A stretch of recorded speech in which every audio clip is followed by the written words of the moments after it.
চীনে নতুন ভাইরাসের হানা। শুক্রবার থেকে এমন খবরে উদ্বেগ ছড়িয়েছে বিশ্বের বিভিন্ন প্রান্তে। এর নেপথ্যের কারণ অবশ্য সামাজিক যোগাযোগ মাধ্যমে ছড়িয়ে পড়া একাধিক ভিডিও। সেই ভিডিওগুলোতে দেখা গিয়েছে চীনের বিভিন্ন হাসপাতালে রোগীদের ভিড়, মুখে মাস্ক পরে চিন্তিত মুখে বসে রয়েছেন রোগীর পরিবারের সদস্য এবং আত্মীয় স্বজন পরিজন। রোগীরা শুয়ে রয়েছেন বিছানায়।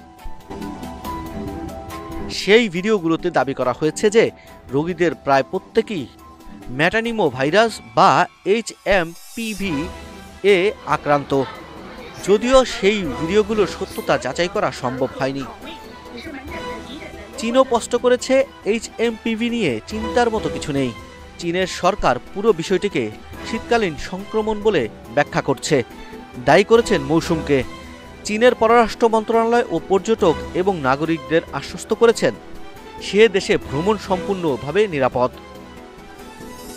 চীনের পররাষ্ট্র মন্ত্রণালয়ের মুখপাত্র মাও নি জানিয়েছেন, নতুন ভাইরাসের সংক্রমণ বাড়লেও বিষয়টি নিয়ে আতঙ্কিত হওয়ার প্রয়োজন নেই। তার কথায় শীতের মৌসুমে শ্বাসতন্ত্রের সংক্রমণের প্রবণতা খুব বেশি। আমি আপনাকে আশ্বস্ত করতে পারি যে সরকার চীনের আগত বিদেশিদের স্বাস্থ্য নিয়ে যত্নশীল।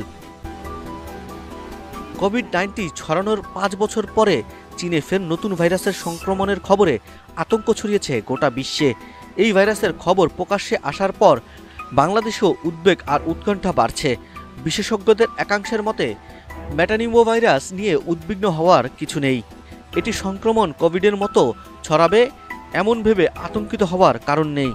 উল্লেখ্য, HMPVর সংক্রমণ নতুন নয়। সেই ভাইরাস প্রথম শনাক্ত করা হয়েছিল প্রায় 2 দশক আগে, 2001 সালে। নেদারল্যান্ডসের বিশেষজ্ঞরা 2001 সালে শিশুদের শ্বাসতন্ত্রে প্রথম এই ভাইরাসের নমুনা শনাক্ত করেন। তারপর 24 বছর কেটে গিয়েছে, তবে সেই ভাইরাসের কোনো টিকা তৈরি করা হয়নি। অন্যদিকে সেরোলজিক্যাল গবেষণায় দেখা গিয়েছে যে ম্যাটানিমো ভাইরাস কমপক্ষে 60 বছর ধরে পৃথিবীর বুকে বিদ্যমান এবং সাধারণ শ্বাসতন্ত্রের প্যাথোজনে হিসেবে সারা বিশ্বে ছড়িয়েছে। মূলত শীতকালে এর সংক্রমণ লক্ষ্য করা যায়। ম্যাটানিমো ভাইরাসের উপসর্গের মধ্যে রয়েছে জ্বর, সর্দি এবং কাশি।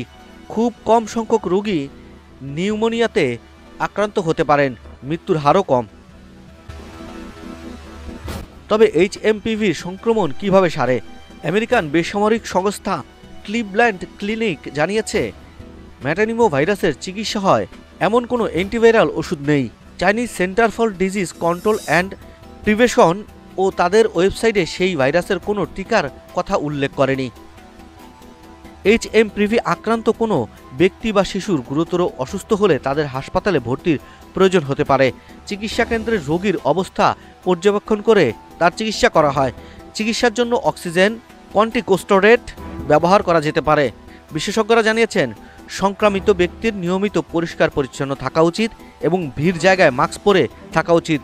এছাড়া সংক্রমণ থেকে বাঁচতে ঘন ঘন হাত পা ধোয়া আবশ্যক। জীবাণু মুক্তিকরণের দিকেও বিশেষ নজর থাকা উচিত। তবে এখন দেখার পালা, আবারও কি কোভিডের মতো মহামারীর আতঙ্ক ছড়াচ্ছে চীনের এই নতুন রোগ?